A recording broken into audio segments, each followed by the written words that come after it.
I'm not surprised for a reason because there have been games after games where Virat Kohli has lost narrow games.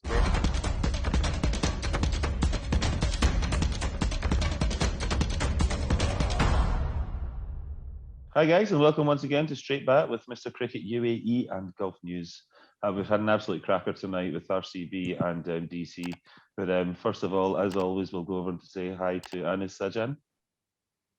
Hi, Matt. Hi, beautiful people of the Golf News community. What a cracker of a game. But before I talk about the game, as every day we speak about, you need to predict the winner of every match.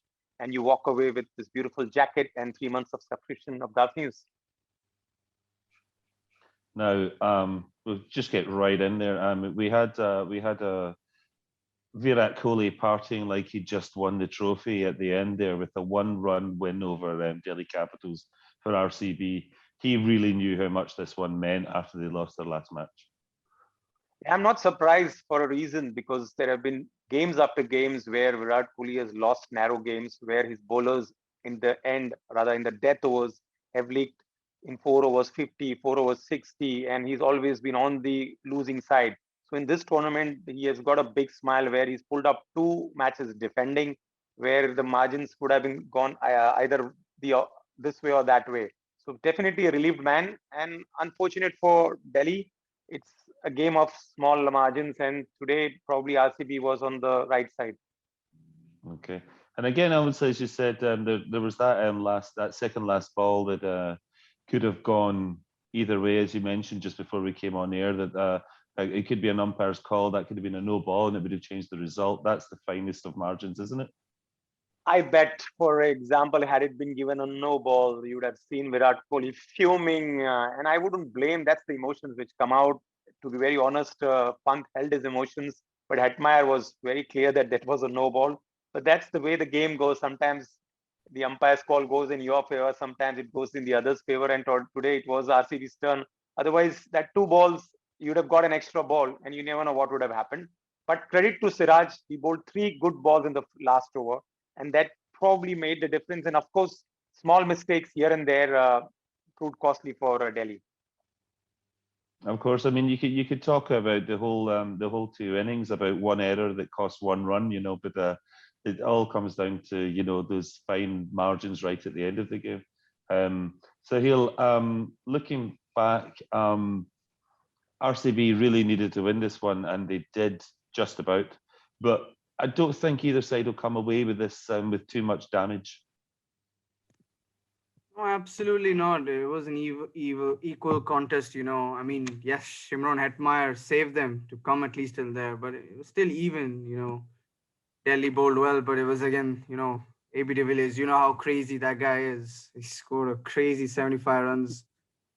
And, AB de Villiers saved them to get to 117. It was like Shimron Hetmyer played a quick innings. Otherwise, if he had not played, I don't think Delhi would have been in contention, but he did. Rishabh Pant had a tough day with the bat. He went very slow, but credit to RCB for holding their nerve. Even after Jamieson going for 21 runs, after 3 overs, he was 11 runs. He went 21 runs. No one expects that, This is the beauty of T20 cricket.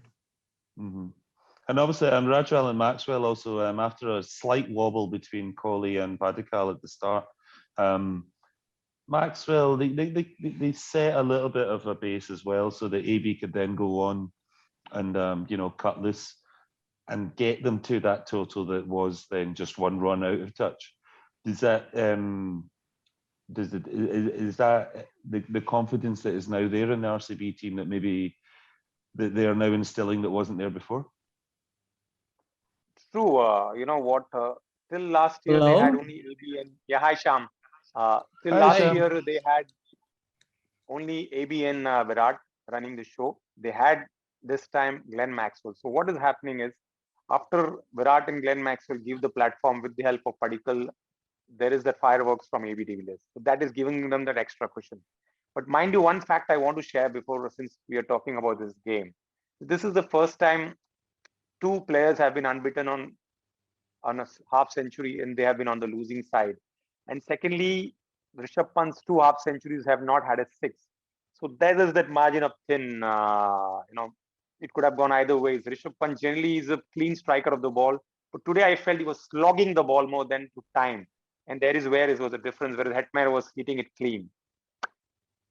Okay, so I mean, like I say, even though I mean, Pant still hit a 58, 2 half centuries there, Sham. But obviously, thanks for joining us, sir. But we'd obviously we'd covered the Kohli celebrations and the fine margins. The Pant and Hetmyer, as I said, that Delhi will come away with this, like I say, without too many problems. I don't think. I think they know how to pick themselves up from here, Sham. Matt, can you repeat your question? Sorry. I'm just saying that I think that maybe DC won't come away with too many problems from this game. They know it was a one-run defeat, and they know how to pick themselves up. It's not going to dent their confidence too much. It may be around one-run defeat, but there are you see some problems there. Simply, I don't know whether you guys have covered this already, because the last over from Delhi, that is the one bowled by Stoinis, perhaps cost this match. If you look at that, he gave away 23 runs in that over, whereas the margin of defeat is just 1 run. So the match could have been won and lost right there. We did talk earlier about how we could analyse here, there, and everywhere. We talked about was the second last ball a no ball, but you could look at a missed run here and there.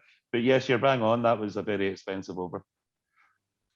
I mean, all the commentators were also saying, because they were quite surprised, because up till this point, Stoinis hadn't bowled a single over, and you had other bowlers who had their quotas left. And why would you bring a bowler, even if he's the best, even if he's the best bowler, if he's coming into bowl? I mean, you can't be expected to take on the final over when all the pressure is on you. So you could have brought in Rabada, who had still overs left. He is a very good death bowler, and he's a proven one too. So it's a steep learning curve for somebody like Rishabh Pant. Probably he didn't calculate it that well, or maybe he plays too much confidence on Stoinis, because Stoinis has done that this kind of situations in the past. He's bowled exceptionally well at the death, but today to come and bowl just 1 over the entire match to the final over, I think that was too much of an ask. So just explain to me one thing as an innocent Scotsman in the world of cricket. Is that an on-field decision by the captain then, who takes the final over? It doesn't come from upstairs? No, on the field, all the on-field decisions are the captains, because they might discuss on a broad strategy, but the finer points, the execution on the field is entirely left to the captain. You can have all your strategies in your place, you can plan everything, but the by-the-minute planning is entirely up to the captain, which is why cricket captaincy is so different from any other game, because the captain has to be thinking on the feet all the time. Okay, as you mean, like in football, you've got a manager on the touchline that'll make all the key decisions for you. This is his own decision. Mm-hmm. Because the whole scenario changes by the minute, so he has to be making changes by the minute. So you're changing it on the field all the time. That's absolutely. And occasionally you might see some managers send messages across, because one of the matches when Punjab Kings played, I saw Kumble sending some message through the fielder who was standing on the line. So those kind of things happen, but by and large, it is entirely up to the captain. Okay, and it's just touching on that same sort of thing. If you look at the captaincy and the trust that teams, obviously with experience comes the success, but guys like MS Dhoni, they know how to manage these critical decisions. We saw Virat do that today. Does it look like RCB now have that confidence back again, and they're going to, shall we dare say it, really threaten for the title this time? Well, as much as I'd love to say that they're there for the title, but with RCB and Virat Kohli, you cannot be sure of anything. This is a tournament which has eluded RCB and Virat Kohli for 13 long years. We hope he breaks this jinx, not only for RCB, but for the sake of India, because mind you, the T20 World Cup is following, and it will give him a lot of confidence. Okay, and so he'll again, looking at that that innings, that chase. Obviously, they came up one short. We talked about everything there, but we'd not really talked about Steve Smith. Again, only 4 runs on the board. Is he out of place at number 3 there? I mean, to be honest, if this was a chase made for Steve Smith to anchor, yeah, he did get out early. But yes, for your question, he has to be there. You know, he's a fantastic batsman. You know how we say we see Kane Williamson play for Sunrisers Hyderabad. You remember the last game, the man took it till the end against Delhi Capitals.